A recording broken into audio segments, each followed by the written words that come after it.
Welcome to the Church Sound Podcast, part of the REPURPOSE Network, where kingdom culture, real life, and technology intersect. I'm your host, Prentice Thompson, and what we do?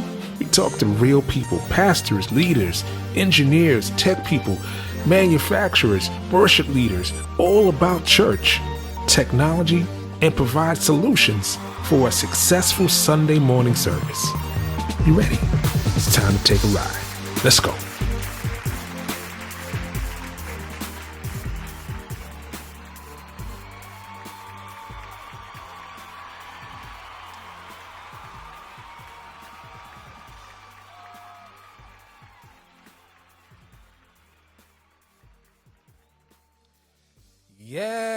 Yes. Welcome to another edition of the Church Sound Podcast. I'm your humble host, Mr. Prentice Thompson. What we do every week, we walk people through church and making sure that church is successful on Sunday. You want to make sure that your Sunday goes off with a bang, because we do know this happens how many times a year? 52 times a year. We have a Sunday, and you know, we're gearing our podcast more towards small churches, mid-sized churches, to give you guys the information to make sure your church service is 3 words. Amazing. I know I made it up. It's my word. Just put dashes in between the and the may and the zing, and I think we've arrived. I got a special guest today. Someone that I'm pretty sure you guys have used the software that we're going to talk about today, and we're going to talk about ProPresenter in a very elegant way with a great illustrator, someone who can definitely walk us through and answer all the questions that we need. Please welcome to the Church Sound Podcast, Paul Allen Clifford. Hey, Prentice, good to be here. And good to be back. You know, round 2. Yeah, and just so you know, I'm looking right now, and it looks like it's going to work this time. So I'm really excited about that. So all my no one listeners, else knows how awesome our first interview was. It was great. You know, it's kind of like the drink offering that happened when King David he kind of remarked that he wanted this water from this one well, and it was behind enemy lines. There's no way it could happen. And some of his men loved him so much that they went out and they got him that water at great risk to themselves. And then when he got it, he thought, this is too special. I don't deserve to drink it. So he just poured it on the ground, which some people would say, oh, why'd you do that? You wasted it. No, he was giving it to God. So apparently our first interview was so precious that only God knows what it was. So hopefully this one will be less precious, but still pretty awesome. That's Yes. my theory. Yes. Well, I've been watching you online, you know, for a while, you know, on your, what's it called? Worship, Church Tech U. Church Tech U. That's what it is. Church Tech U. And I often send a lot of the churches that I'll consult with. I'll send them there to kind of get them through the basics, because I know I am not an expert, and I know just enough, but not just enough, but not enough. Right. So, which is the reason why I really want to have you back on the program. I know it's been about, we recorded the first one maybe about four months ago, something like that. Yeah, that seems right to me. Yeah, so. Yeah, about four months ago. So your schedule's been crazy, my schedule's been crazy, and I'm so glad that we were able to connect and kind of get this done. So I'm going to ask you probably the most important question I could probably ask you. How did you get into this crazy side of church tech software? How did it all begin for you?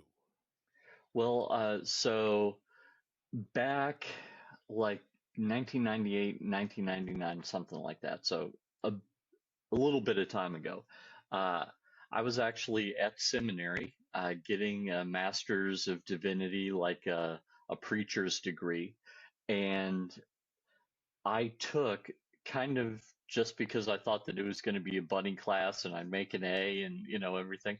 I took technology and ministry, Mm. and I loved the class, and I noticed that my professor would give me homework and I'd rush back to do my homework as quickly as possible, which was exactly the opposite of some other classes that I had.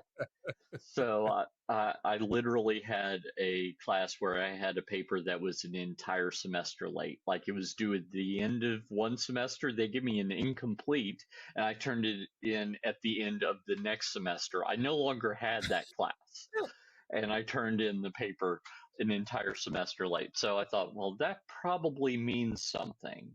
Mm. Um, Maybe this technology hobby thing that I have is something useful that could help the church. So I did that, and fast forward a couple of years, I graduated, and I had an opportunity. I was working a tech job at a whole house audio video company that decided that they were going to save all kinds of money by moving from Lexington, Kentucky, where it's a very cheap standard of living, to California. Yeah, I don't get how that's going to save them Oh, money. that's a major leap. That's a major Yeah, leap. yeah, yeah. It wasn't like going from Lexington, Kentucky to Cincinnati or Louisville or even St. Louis. No, no, California. Um, so I was like, yeah, I'm not moving because you're not offering an increase in pay and you're not offering moving expenses. So that makes no sense at all. I don't think my wife and kids, even if the weather is nice, they're not going to like living in a box. Sorry. Um, so they gave me a severance package, and I started putting church tech content on YouTube. And kind of on a lark, we have a recovery ministry at my church, and so on the weekends we have our pastors that preach. Well, they know what they're doing.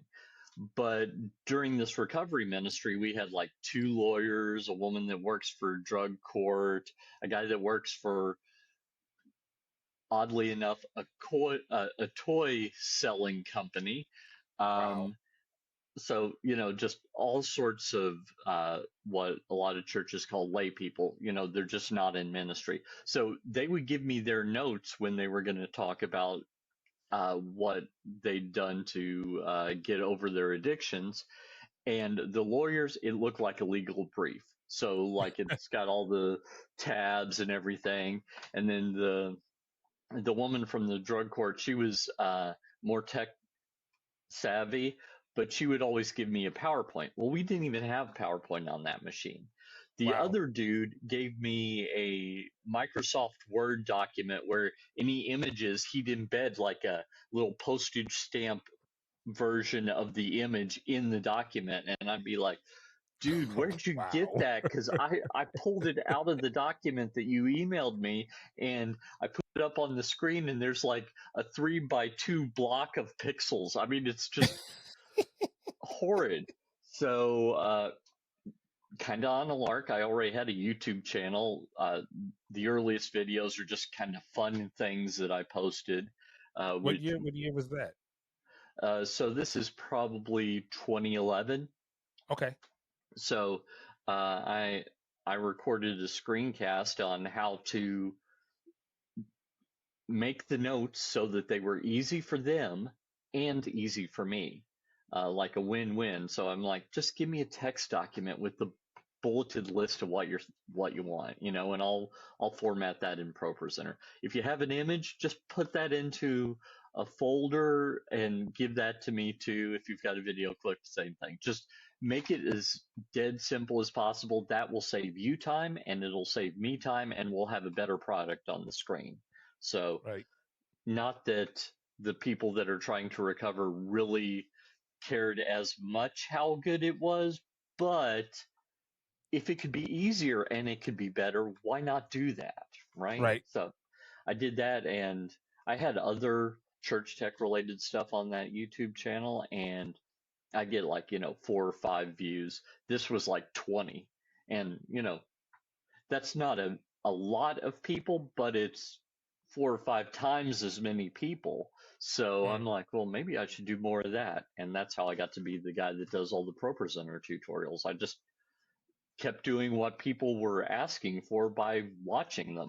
So So what were people really using before ProPresenter? I mean, other than most times it was PowerPoint. That's what I was kind of running into. yeah, so like even today, if someone isn't using ProPresenter, chances are they're using PowerPoint. And the reason that they're using PowerPoint is it came with the computer or Uh, they use it for work or whatever, right? right. And I was actually just teaching a live class in Western Kentucky, just north of Nashville last weekend.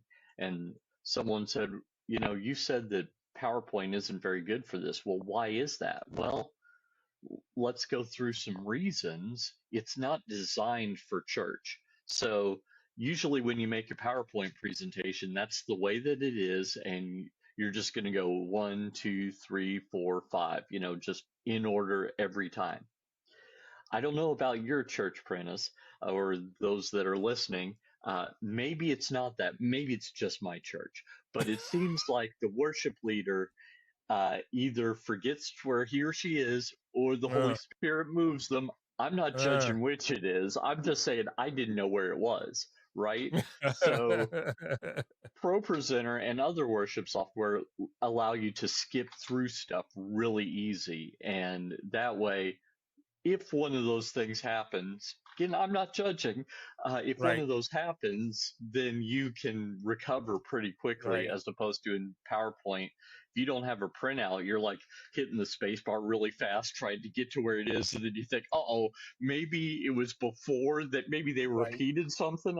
And then you Right. got to go back, and it just is really distracting. And so that's on the sounds or on the music side of things, that's the most basic reason of why all worship software is better than PowerPoint. But I think ProPresenter is the king of the worship software too. So, Definitely. Definitely. So diving into ProPresenter, um, the previous version, um, which is 6, I believe. The, mm-hmm. 6. what are the what's the biggest difference between 6 and 7 that you would just say just off top? Yeah. So 6 had like a basic version, and then there were what were called modules that for extra money you could have added in. Well, you know how churches are. They're going to spend as little money as possible. Even if you needed the extra functionality, they'd be like, is there a way I could get around paying for the extra function? So, Or do we really need that? yeah, yeah. So Pro 7 only has one version and it includes everything. And once it includes everything, you find out, oh, the churches that were trying to get by, they actually use those features. So one that comes to mind is in Pro 6, it was called the multi-screen module, the ability to send out different screens with stuff Planes, formatted differently. right, Well, with COVID and live streaming, you can just imagine that in person, maybe you want the words to be really big on one or more screens that you've got in person.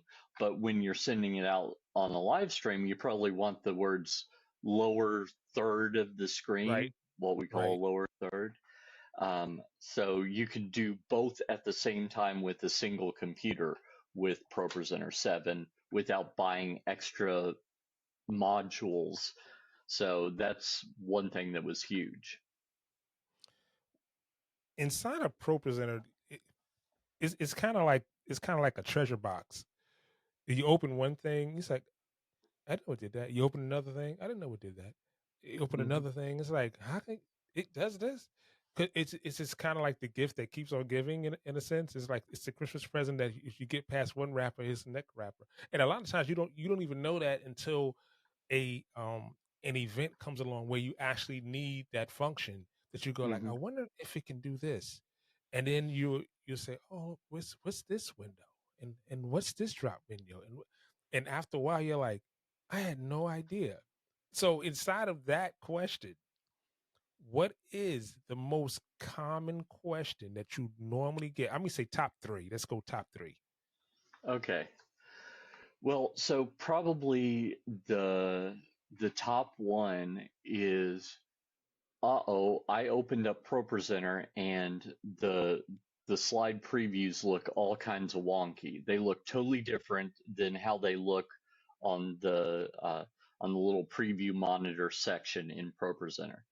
And usually that's not a bug. Usually people are saying, oh no, I've restarted ProPresenter 12 times. I reinstalled it 5 times.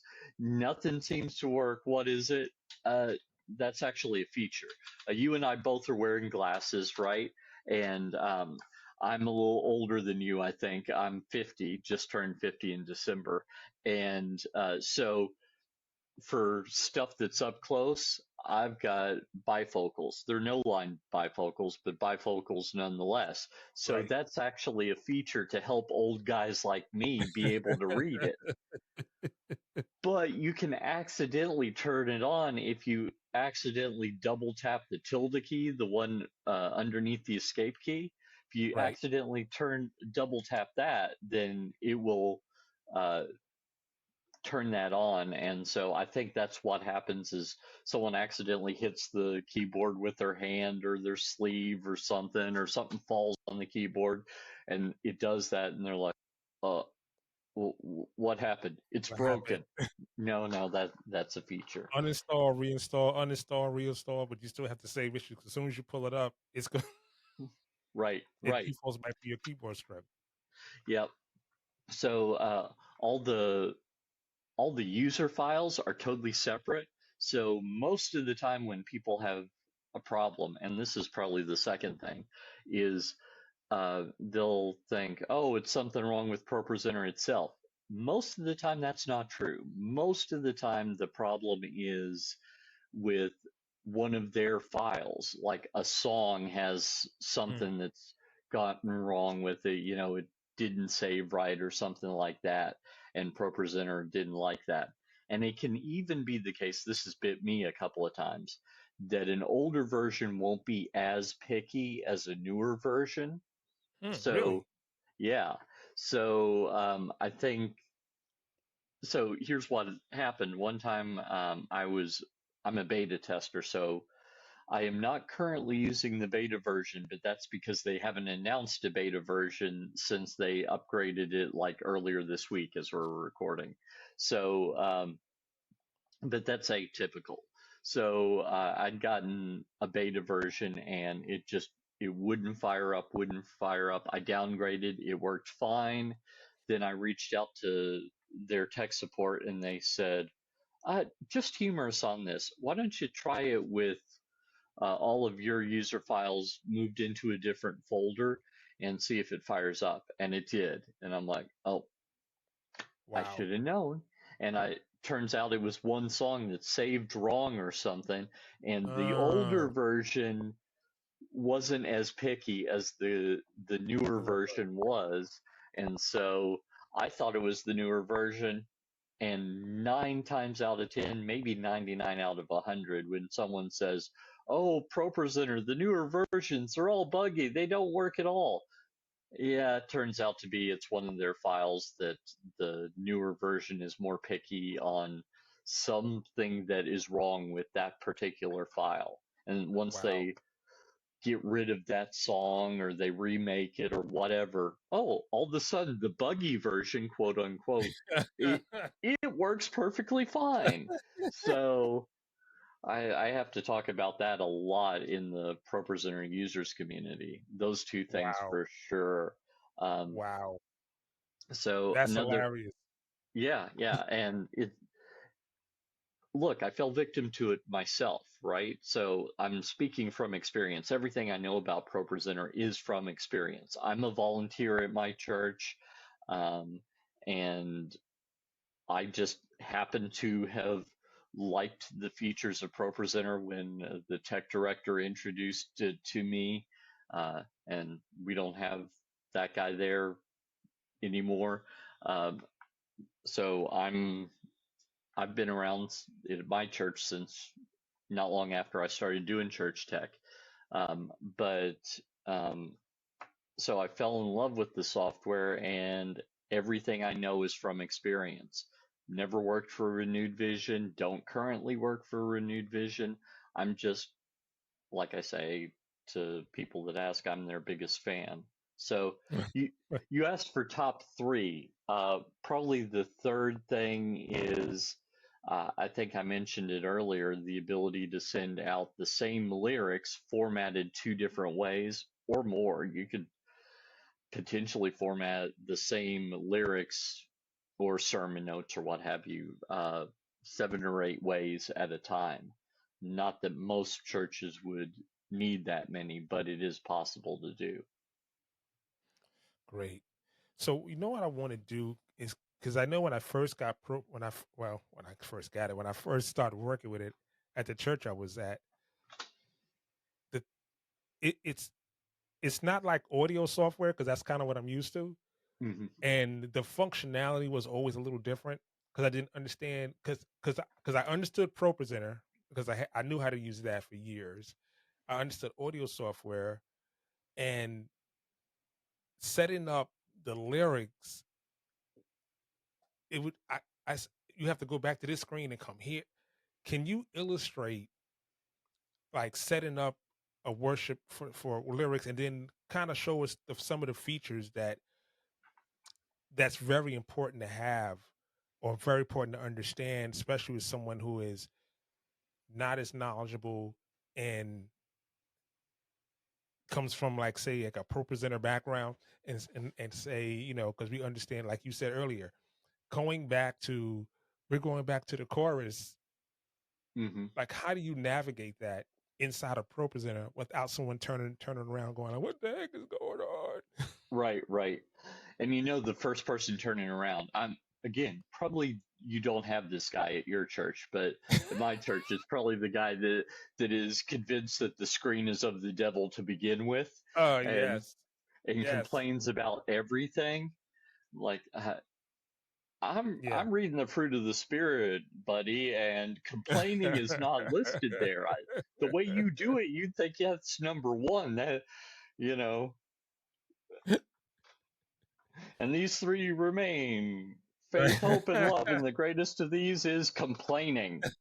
I think that's a misprint. If that's how you're Misprint. seeing it in your Bible, that's not in the original. I've read the Greek.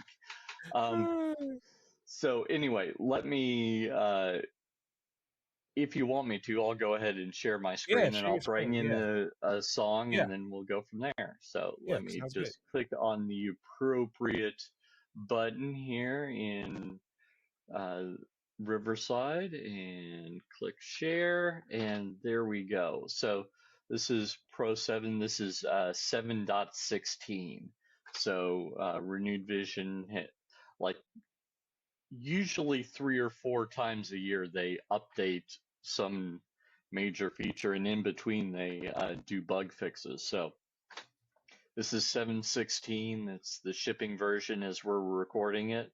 So if I wanted to bring in a song, I would click File here at the top and then Import. And I've got some different choices. I'm going to choose File, but Text from Clipboard and Song Select by CCLI, they all have basically the same dialogue. The reason that I'm choosing File is I've got one downloaded onto my machine already. So Okay. I'm going to click that and we'll give it just a second here. And now let's go and find a song here. Maybe A Mighty Fortress is Our God. That's a good old hymn. So I'm going to click import on that, and that brings up this dialog, and it does not make any sense at first. So let me explain it to you, because the top little box in that import pop-up says parsing. What even does that mean? So what it's Yes. saying What is, does that mean? what it's saying is, okay, where should I divide this text that you're asking me to bring up? So what should I look for? And by default, it's paragraph break. So in that way, it would just, every time there's a paragraph break, that would be a new slide. But what if my worship leader says, hey, we don't want it to, there's 4 or 6 lines in this particular song per verse. We don't want that. We want 2 lines. How would you do that? Well, the Mm. easiest way is you change paragraph break to line break. And then Ah, underneath that, it says delimiters per slide. Just think what that's saying is how many of those. So line break, how many line breaks? Well, my worship leader said 2, so we're going to put in the number 2 right there. gotcha. And then next box down says size of your biggest screen. Most churches, they're all the same size, but in case you have, one that's 1080p and others that are 720, whatever, just go with the big one. So, and when you click on it, it should list all the ones that you have there. So I'm going to go with 1920 by 1080. That's 1080p full HD if you've bought a TV. And then down there, next we have theme. And I think of a theme as kind of like a stencil. You've seen people, they have those cardboard things with the cutouts of the letters, and, Right. maybe it has the handicap accessible symbol on it, or maybe it says no parking or whatever, and then they put down that cardboard and they spray with spray paint over there, and then when they remove the cardboard, it looks like that. They can go anywhere else in the world, put that cardboard down again, spray paint it again, and it'll look exactly the same. So that's Right. what a theme is it's like a stencil. So I've got some of these that I've already done. Let's go with this one, the CMG Sans 80. And I'm going to select that. And now underneath that, it says destination. I have several libraries, which are like filing cabinets in ProPresenter where I can keep stuff organized. So I don't want to put it in with the sermons. This is a hymn, so I'm going to put it in with the hymns. And then playlist, that's just your order of worship. So I went to visit my college roommate this past weekend, and his church is much more traditional than mine. And they handed me a bulletin when I walked in, and it had a list of all the Oh, songs. I have not seen a bulletin in forever. I hadn't either. I took a picture. Uh, so, um, Put so in a time capsule. that's what playlist means is, hey, what's the order of worship? And if you're old like me, then you can think, oh, what was used to be printed in the bulletin? That's what that is. So now I'm going to click import, and it's going to bring that in. It might, yeah. So I've already brought in this song before, so it did pop up the thing that said, hey, you've already brought this in. What do you want to do with it? So if you haven't brought it in, you won't see this, but I have. So I'm going to just click new version to bring in a new version of the same song just so that I can show it to you the way that it came in. And if I had to, I could just use it like this. And it's just ready to go. I've got the title in the first slide, and then it's separated into verses already.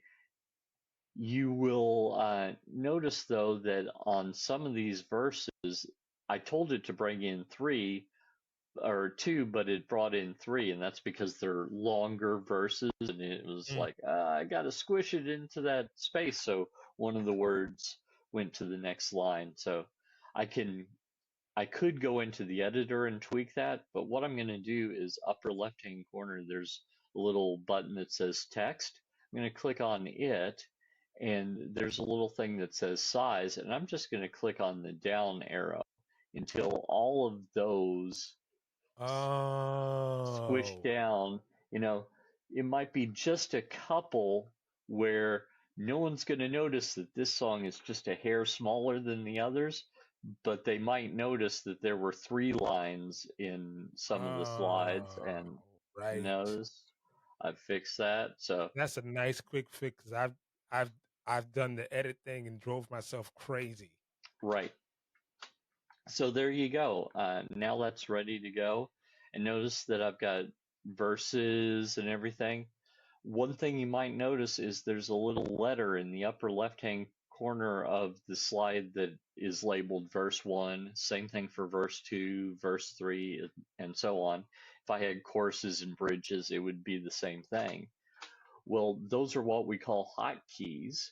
So going back to earlier when I said, your worship leader or a music minister or whoever's leading forgets their place or the Holy Spirit moves, not judging. Um, if you needed to jump immediately, you can jump immediately to different verses just by tapping on your keyboard that letter that's in the upper left hand corner. So verse 1 is A, verse 2 is S, verse 3 is D, verse 4 is F, verse 5 is G, and verse 6 is H. I don't have Are they random letters, or do you select them? Is it your you choice, or is it just you can select them, but let me tell you what Renewed Vision did, because it might be the case that you no longer want to reselect them once you recognize what they've done. And that is, if you look down at your keyboard on your computer, look at the first key to the right of caps lock. That's A. okay? The second key is S, D, and so on, and those Oh, are makes verses sense. 1 through 6. So you just start with A and you go to the Oh, right. makes sense. Makes sense. Makes sense. Yep, I'd have never thought that. yep. So I I'd be just, like, why A and how come not B? How come not C? How come? right. Makes I perfect didn't, sense. so if if you hunt and peck, that might not be as helpful to you. But if you touch type, like I do, I was part of the first class in my high school to use computers to learn typing.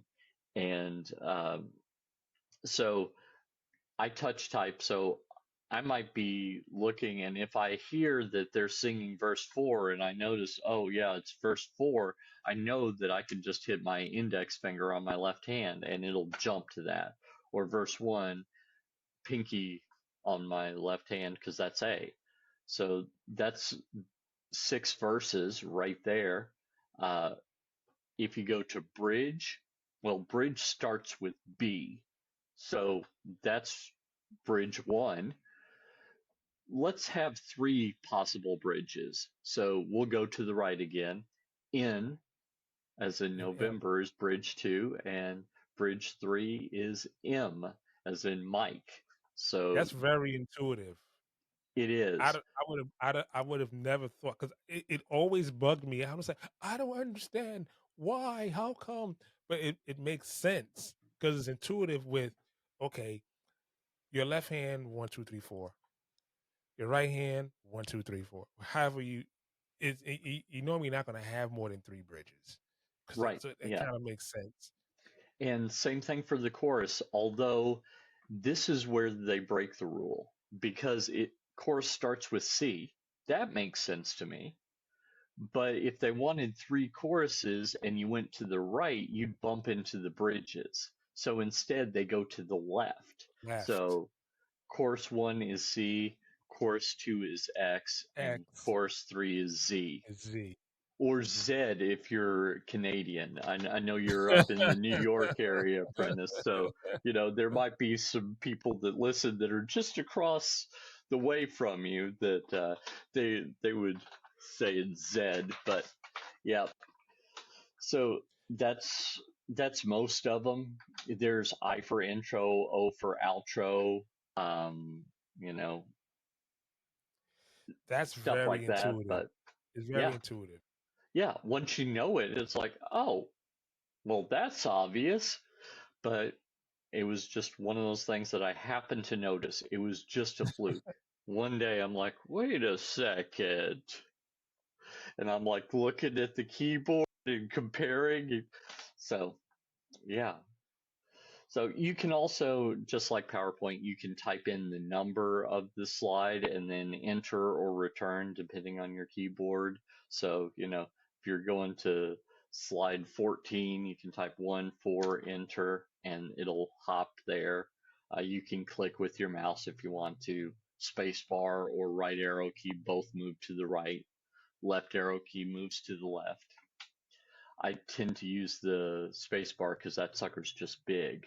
And Right. you can accidentally, if you were on the arrow keys, you could accidentally shift your finger and get yourself messed Yeah. up. But with Yeah. the space bar, I'll hold on it too a little too long. right, exactly. So with the space bar, I can just run my finger back and forth, and I know I am on the space bar. I do not have to look down. Only the space bar feels like the space bar. So, Wow. Wow. Wow. So another question and this is the kind of question I normally get. The question I had of playlists hmm and understanding, and then the media and where it goes and why it goes there, and um that was confusing to me because it's the same and it's not. It it's like a box that for playlists, but how do you know you're looking at the right media for the right? hmm And you unconfuse me.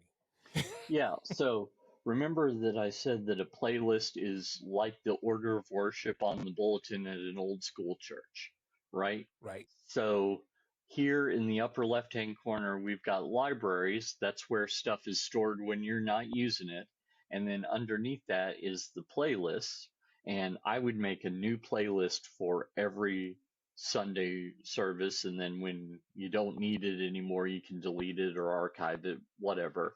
Chances are, if you archive it, you're probably never going to see it again unless it's like Christmas, Easter, your church's anniversary, or something important. But, you know, as we're recording it, it's the end of February in 2024. Sunday, no one's going to, in a year, ask, what did we do the first Sunday of March in 2024? Not unless it was Easter or Palm Right. Sunday. Right. But anyway, so I make that, and I'll make, if you look at mine, I've got a an opening section which you won't have a tutorial open and a TV thing necessarily, but I do because I'm doing tutorials. But that opening section might be your pre-service slide loop or a call to worship or something like that. And then you can have your worship section where you have 3 songs, 20 songs, depending on your denomination and how long you guys go. Right. Nothing wrong with either one. They're just different. And then, maybe you've got an announcement section, and then you have a sermon, and then a closing hymn, a benediction. Just depends on your church. And that's just what this playlist is here in the left-hand side. You're just ahead of time, if you can, you know, go through and put all your songs in there, and then it's just simple, one right after the other. And that's pretty straightforward on that. Where it might be confusing to some people is the fact that in PowerPoint and Keynote and Google Slides, all of their slides are a self-contained thing. So everything that shows up, that's all on the slide. Right. ProPresenter uses a different metaphor, and so it thinks of things as being layers, like it's stacked on top of one another. And if you change something on one layer, it doesn't necessarily affect the layer underneath it. And if there's a layer above it, it doesn't affect that. So if you've got a background underneath your slides, then that background keeps going until you make it go away. You're changing Mm. slides, you're going between different different lines of the lyrics, and you're going, okay, we finished that line. I'm going to the next line. Uh, I'm not messing with the background. Well, the background is persistent until it's replaced or removed. So you're not doing it. So it's got its own little interface that is underneath the slides layer down here at the bottom. And so in there, there's a thing that says playlists. And you might be thinking, wait, we just had playlists just a second ago. That was our order of worship. Well, Right. most people just use these like folders to organize their videos or their images or whatever, you know? So that's a perfectly reasonable thing to do. Um, it does have an additional function that you could take the entire media playlist and put that on a song and it will just cycle through everything in there. Most people don't use that very often, but you know, we're coming up on March. That means spring and summer are coming soon. Right. And so you're going to have vacation Bible school, you're going to have outreach Yes. events, you're going to have Yes. mission trips where someone's going to come back with a bunch of pictures that they took and say, you know, when we're doing this one song, we need to just go through all these pictures. Well, that would be a good use for it. You can dump them all into a single media playlist and just drag the whole playlist itself onto uh, the first slide in one of the songs, and it will just cycle through those. So, and then when that service is over and you know we're not going to deal with those images again, you can delete that entire media playlist. You know, it's still on your computer's storage drive somewhere. If you Right. needed to go back, you know, a couple of weeks, someone goes, "Hey, I remember seeing a cute little picture of little Johnny in my church.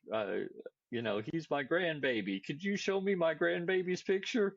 Well, you can find that on the computer, but you're not going to show that to the whole church again, probably. So, So let me ask you this. So what's the normal setup? Because I see library, playlist, media. What is the normal way to set it up um systematically so this way you're not um dumpster diving every Sunday? right. So what I would do is under library, I think of those as filing cabinets. So, you know, think about if you were in a church with a choir and every week they sing, you know, an anthem or special music or whatever your church calls it. They've probably got some music, whether it's sheets they printed out from the internet or music that they bought. Well, when they're done, they don't just throw those away. Someone comes and files them in the filing cabinet for sometime in the future when you're going to use them again, right? So that's what a library is. So I have different libraries that I've set up. I've got one for hymns, you know, in case you got a traditional service. I've got one for the sermon so that I can clean those out from time to time. I've got one for scripture so that when I add scripture into ProPresenter, I can, if I'm at a part of a church where we do a unique conglomeration of scripture every week, you know, we're never going to use it again, then I can clean that out. If I'm a part of like a Methodist church or a more high church kind of church where they preach from the lectionary and they go through the same scripture every 3 years, after 3 years, I'm going to have everything that I need. So Right. either way, and then I might have one for just worship. And so I can find stuff pretty quickly based on where I think it's going to be. And when I do a search in ProPresenter, there's a little uh, magnifying glass upper left-hand corner. On the right-hand side, it says what library that's in. So Um, So if I have one for hymns and one for worship music, and I've got Amazing Grace and Amazing Grace, My Chains Are Gone, I immediately know, even if it's cut off or it's not showing up or I didn't label it right, if I put it in the correct library, I know just by the library on the right hand side, oh, the one in the worship is probably not the hymn. It might have some similarity to that, but if I'm bringing this in for the traditional church, and I don't want the old people to have heart attacks because I love them, then that would just be something to keep in mind when you're looking at stuff. So you can see on mine, it's got it listed differently, and so I've got even some with similar names that are in different places. So That makes better sense because, like I said, it just I just could not get my head around it, and there yep, was no one there to explain it to me. right. And by the way, if you click on any of the libraries here, it replaces what was in the playlist section earlier, but you'll notice that well, that's maybe not the best obvious thing, but they're in alphabetical order, and there's no way to change the order in a library. It defaults Oh, to gotcha, alphabetical order. So if you gotcha. look and you're like, huh, all of those are in alphabetical order, and I didn't put all of those in my weekly playlist, just look at the top. You probably clicked on library by mistake. So, Gotcha. Gotcha. Wow. I mean, how so when you first say you first come to a church to really show them this, is this is like your basic setup that you would show them? mm-hmm, So let me ask you this. If they want to say they went through their worship, right? mm-hmm. This is the problem. I ran into this issue bringing in video as opposed to bringing in graphics. Um, and then I would bring it in and it would have a different screen. Like it would just, what is the proper way? That's the best way to say it. What is the proper way to bring in a video? Yeah, so let me tell you what I prefer, and I don't totally understand why Renewed Vision did it this way, but if we go down at the bottom and we look at video, if I grab a video that I've brought into the media area, into one of the media playlists, and I Okay. put it by itself into the regular playlist, when you get to it, where is it? Yeah, right there. When you get to it, it'll have a thumbnail and then a big old play button, and then Right. Exactly. I don't like that at all. And I can imagine that And there, it won't loop. yeah, so like if you That's the click wrong way. on the play button, then it will play, but that's the only place that you can click on it to make it play. Way. And Right. so if you thought, oh, I'll just click on, no, no, doesn't do a thing. So what I tell people is I always put it into um, a file like a song file. They call them presentations in ProPresenter. I wouldn't have called them that, but I don't have a better word, so I can't even suggest something. But I would put it by itself because I can also do other things to it to make Right. it, you know, change the layout of the screen that's for the leaders, the stage screen. I can have it just do all kinds of stuff automatically where I can't do it like this. So I actually have a tutorial on YouTube where I say, hey, this is why I never do this because I just don't think it's as flexible. And when ProPresenter 7 was in beta, Renewed Vision asked me, hey, we're thinking of getting rid of the other way, the way you prefer, Paul. We're thinking of getting rid of that. What do you think about that? And I said that's a stupid idea. I don't think I said stupid, but I thought it real loud in my head. That yeah, that because like Like, don't do that. Yeah, don't do that. Don't do that. I said it in a very nice way, a good Christian way. But but what I would do instead is if you drag that same video onto a slide, like right here. Oh, I grabbed the wrong one. But here, let me grab the right one. There we go. So if I put it on a slide, well, I can right click and I can do other stuff. So I can add an action right here, and that can change the how they're seeing it on the live stream. I can change how the stage screen looks for the people that are leading from the front. I could turn on a timer. I could send a message. I can do a lot of stuff that I cannot do when I did it just dragging it directly into the playlist here on the left-hand side. So that's why I never drag it directly into the playlist on the left-hand side. It's not as flexible, and I don't think I need to know where it's located. I don't need to know uh, the duration in a line here, because notice here it says it just in the corner of this slide. So I don't need that to take up all that space, and I don't need to know the title of that, what Hmm. its name is. And I certainly don't need a big old play button, because I'm just going to click on the slide. And so that's why I tend to do that. I think it's better in every way, except for it takes an extra step if you don't have a song or something to put it into.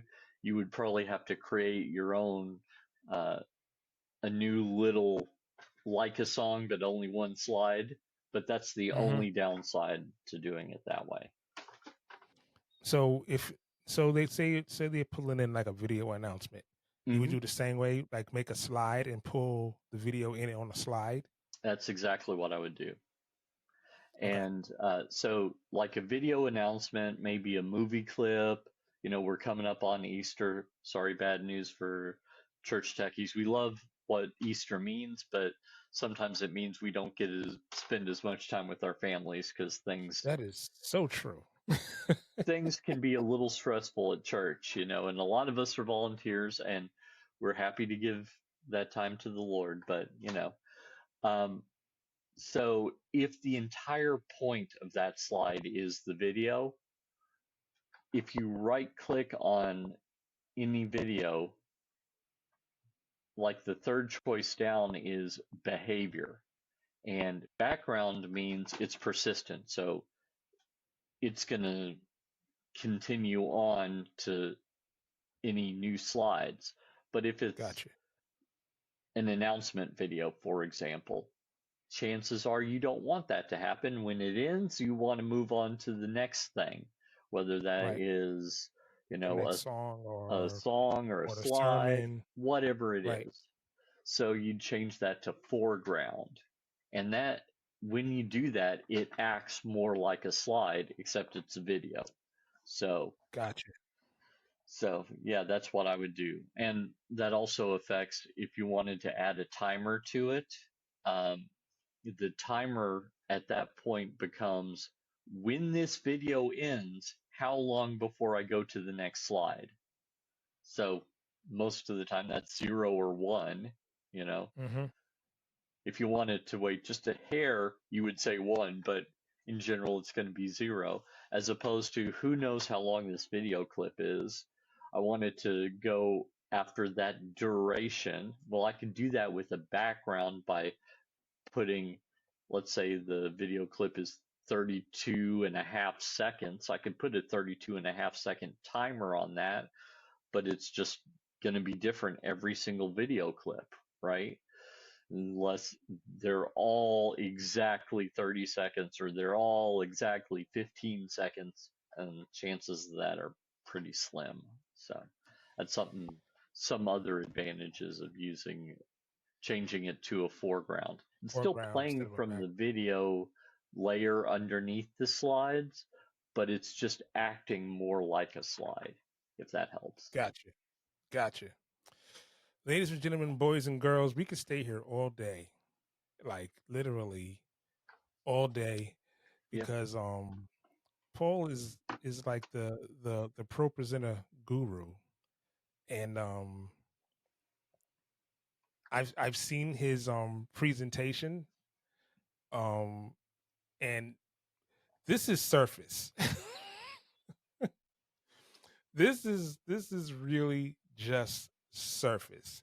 So for the people out there, where can they go to get more information about ProPresenter and your courses? Yeah. So if you go to Church Tech U, just the letter U, so CHURCHTECHU.com, that's where you can get all my courses, all my online training. Or um, I'm also traveling around the country doing 1 day, uh, at most day and a half seminars on ProPresenter. And so far, I've always started with the basics and then moved on through more advanced stuff.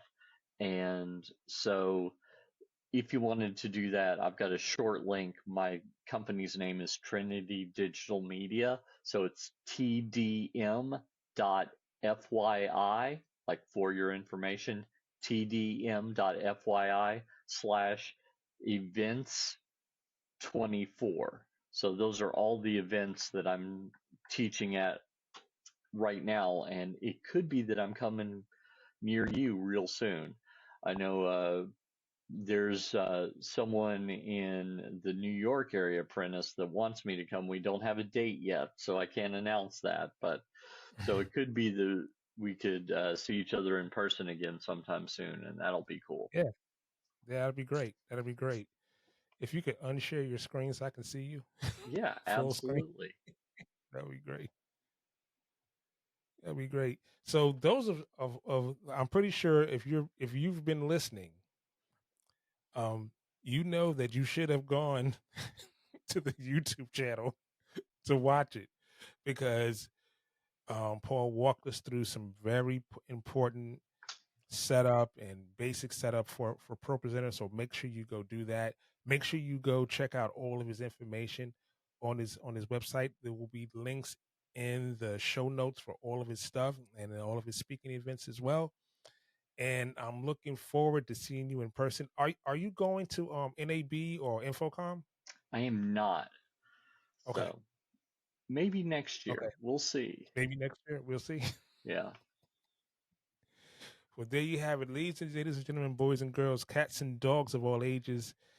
I'd like to thank my good friend Paul Clifford, the ProPresenter guru to the Church Sound Podcast. I'm gonna say it like I always say: keep God first in everything you do. And we see you next time on the Church Sound Podcast.